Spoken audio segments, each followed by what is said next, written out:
दो दिलों की नन्ही दास्तां सीजन 2 भाग 26। कमरे के अंदर आशी अब सांची की गोद में सिर रखकर आंखें बंद किए लेटी थी। सांची उसके बाल सहला रही थी। माहौल में सन्नाटा और अपनापन दोनों था। तभी दरवाजे पर हल्की दस्तक होती है। सांची दरवाजे की ओर देखती है। अनिरुद्ध धीरे से दरवाज़ा खोलता है और अंदर आता है।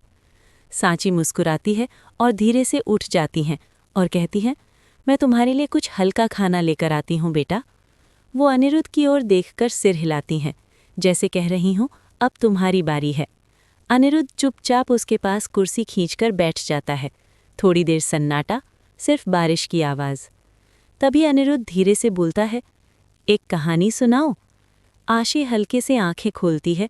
उसका चेहरा सूजा हुआ है, लेकिन निगाहें अब पहले से थोड़ी कम भारी। कहानी? वो धीमे से पूछती है। अनिरुद्ध मुस्कुराता है और बोलता है, एक राजकुमारी थी, बड़ी बहादुर, सबसे अलग। सब उसकी बातें करते थे, कुछ तारीफ में, कुछ जलन में, लेकिन उसने कभी हार नहीं मानी। आशी उसकी ओर देखती है। उसकी आंखें थोड़ा फैलती हैं, जैसे उसे अंदाज़ा हो रहा हो कि अनिरुद्ध किसकी बात कर रहा है। अनिरुद्ध आगे बोलता है, एक दिन उस राजकुमारी के खिलाफ साजिश हुई। उसे जिम्मेदार ठहराया गया उन गुनाहों का जो उसने कभी किए ही नहीं। उसने सब खो दिया, इज्जत, भरोसा और अपनी मुस्कान भी। अनिरुद्ध का स्वर थोड़ा भारी होता है।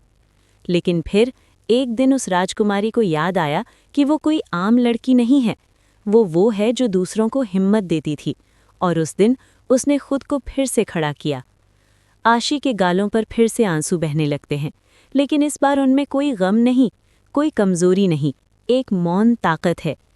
अनिरुद्ध धीरे से उसके हाथों को पकड़ते हुए बोला, मैं जानता हूं कि तुमने कुछ भी गलत नहीं किया आशी, और मैं ये भी जानता हूं कि तुम एक दिन सबको जवाब दोगी, अपने ही अंदाज में, सिर ऊंचा करके। आशी के आंखों में आंसू थे। वो खामोश थी, लेकिन उसकी खामोशी बहुत कुछ बयां कर रही थी। तभी अनिरुद्ध धीरे से उसकी ओर देखते हुए बोला, आशी, घर पर प्रेस कॉन्फ्रेंस रखी गई है ताकि सारी गलतफहमियां दूर की जा सके, और तुम्हें भी कल मीडिया को जवाब देना होगा। मीडिया का नाम सुनते ही आशी घबराते हुए बोली, नहीं, मैं नहीं जाऊंगी। वो लोग मुझे कहीं नहीं जाना। अनिरुद्ध उसे डरते देख उसे शांत कराते हुए बोला, आशी शांत, इधर देखो, मेरी तरफ देखो आशी। आशी उसकी आंखों में देखती है। वो डर से अब भी कांप रही थी। उसके आंखों में आंसू थे। आशी, तुम ऐसे हिम्मत नहीं हार सकती। अपने लिए ना सही, लेकिन अपने आत्मसम्मान के लिए तुम्हें लड़ना होगा। अपने बच्चे के लिए लड़ना होगा। मेरे लिए तुम्हें लड़ना होगा आशी। आशी उसकी ओर देखने लगती है। अनिरुद्ध उसका हाथ मजबूती से थामते हुए बोला, मैं तुम्हारे साथ हूँ आशी। तुम्हें बस अपना एक कदम बढ़ाना है, बाकी मैं सब संभाल लूँगा। आशी उसकी ओर देखती है और पहली बार उसके गले से लग जाती है।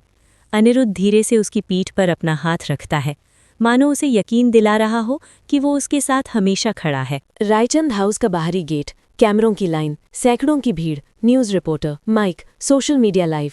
कैमरों की फ्लैशलाइट्स चमकती हैं, माइक ऑन होता है। सांची लराशी पीछे खड़ी हैं, अनिरुद्ध एक साइड में, लेकिन साया बनकर खड़ा है। यश माइक के पास आते हैं, आवाज़ में सख्ती और दिल में संवेदनाएं लिए हुए। यश बोले, मुझे आज इस मंच पर एक पिता के रूप में खड़ा होना पड़ा है, एक नेता के नहीं।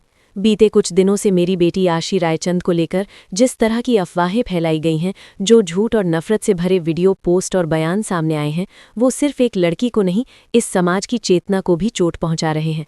भीड़ में खामोशी, कैमरे रिकॉर्ड कर रहे थे।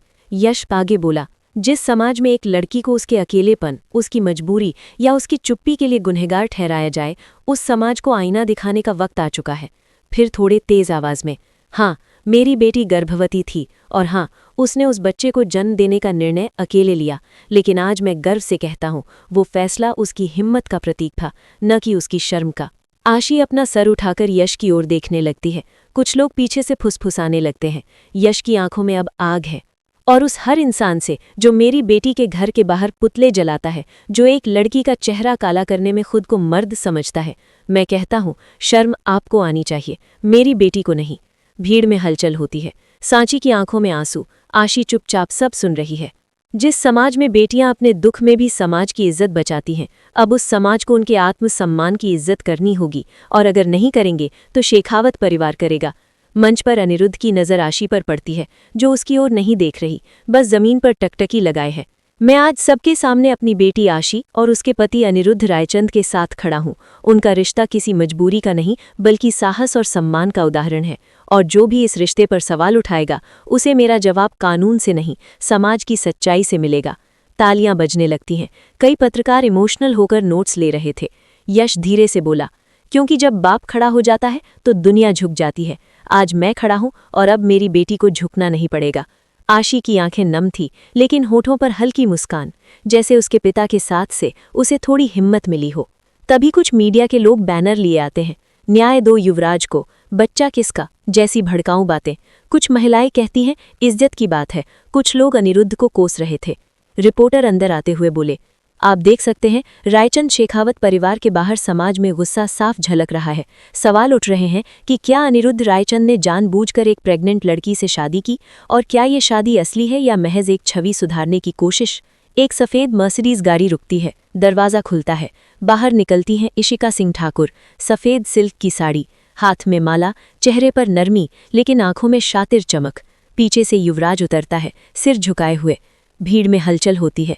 मीडिया कैमरे इशिका पर फोकस करते हैं। यश और सांची उस तरफ देख रहे थे। तभी इशिका चेहरा धीरे धीरे उनके सामने आता है। इशिका को देखकर दोनों की आंखें हैरानी से चौड़ी हो जाती हैं। वहीं आशी की नज़र जैसे ही यूवी पर पड़ती है, उसके कदम डगमगाने लगते हैं कि तभी अनिरुद्ध उसका हाथ मजबूती से थाम लेता है। आशी उसकी ओर नम हुई आंखों से देखती है। अनिरुद्ध उसे आंखों से ही इशारा करता है, मानो कह रहा हो, डरो मत, मैं तुम्हारे साथ हूँ। इशिका कैमरों की ओर देखती है और फिर मंच की तरफ बढ़ती है। भीड़ चुप हो जाती है। सांची और यश के चेहरे पर अब भी हैरानी और सतर्कता थी। अनिरुद्ध की आंखें शंकित थीं, लेकिन वो आशी का हाथ थामे खड़ा था। इशिका माइक के पास जाती है, एक ठहराव के साथ बोलती है। इशिका धीमी पर नाटकीय आवाज में बोली, मुझे मालूम है कि आज इस मंच पर मेरा आना सबके लिए हैरानी का विषय है, लेकिन एक माँ को अगर अपना बेटा रोता हुआ दिखे, टूटता हुआ दिखे, तो वो कितने भी सालों बाद, कितने भी गलत रिश्तों के बाद उसके पास लौट ही आती है। भीड़ में कानाफूसी शुरू होती है। यश की आंखें सिकुड़ती हैं। सांची का चेहरा भावशून्य। अनिरुद्ध की पकड़ आशी के हाथ पर और मजबूत हो जाती है। इशिका आगे बोलती है, हाँ, मेरे बेटे युवराज ने गलती की है, बहुत बड़ी गलती, पर क्या इंसान को दूसरा मौका नहीं मिलना चाहिए? क्या एक माँ अपने बेटे को फिर से सही रास्ते पर लाने का हक नहीं रखती? यूवी अब सामने आता है, गला रुंधा हुआ दिखाता है। मैं आशी से माफ़ी मांगने आया हूँ। मैंने उसे सिर्फ तकलीफ दी, लेकिन अब मैं चाहता हूँ कि जो मेरा है उसे फिर से पा सकूँ। मैं अपने बच्चे को नाम देना चाहता हूँ और आशी को उसका हक। चारों तरफ सन्नाटा। भीड़ की फुसफुसाहटें अब जोर पकड़ने लगती हैं। कुछ औरतें कहती हैं, देखो, लड़का लौट आया है, बच्चे का बाप यही है, अब आशी को भी माफ कर देना चाहिए। कैमरे अनिरुद्ध की ओर मुड़ते हैं। रिपोर्टर बोले, क्या अब आशी रायचंद युवराज सिंह ठाकुर के साथ जाना पसंद करेंगी? क्या ये शादी? तभी अनिरुद्ध धीरे से आशी की ओर देखता है, जो स्तब्ध खड़ी है।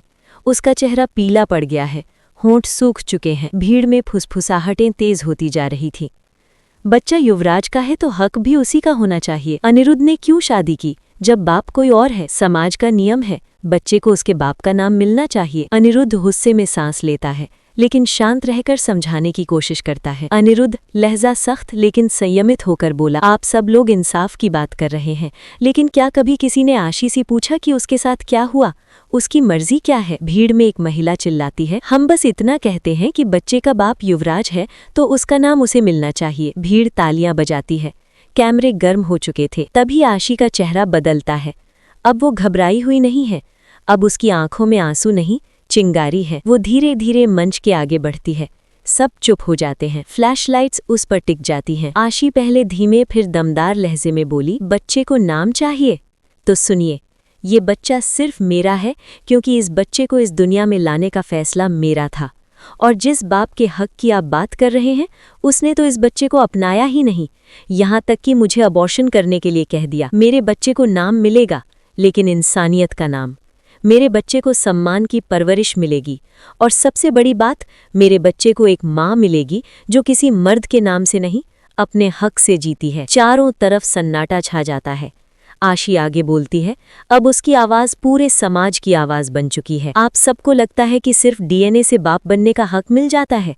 तो फिर उन सब मर्दों को भी पिता मान लीजिए जो जिंदगी में बस बीज बोते हैं पर जिम्मेदारी नहीं निभाते। आप लोगों के लिए बच्चा सिर्फ नाम और खून का रिश्ता है। मेरे लिए वो मेरी सांस है, मेरी हिम्मत है, मेरा फैसला है। भीड़ खामोश है।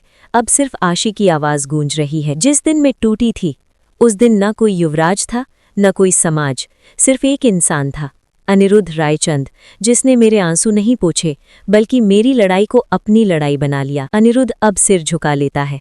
आंखों में नमी थी। मैं युवराज को माफ कर सकती हूँ, लेकिन उसे वो हक नहीं दूंगी जिसे निभाने का हक उसने कभी चाहा नहीं। पिता बनना खून से नहीं, जिम्मेदारी से होता है। अब आशी की आंखों से एक भी आंसू नहीं गिर रहा, सिर्फ ताकत थी। आप सब कहते हैं इज्जत की बात है, तो हाँ, आज मैं अपने बच्चे को इज्जत देना चाहती हूँ।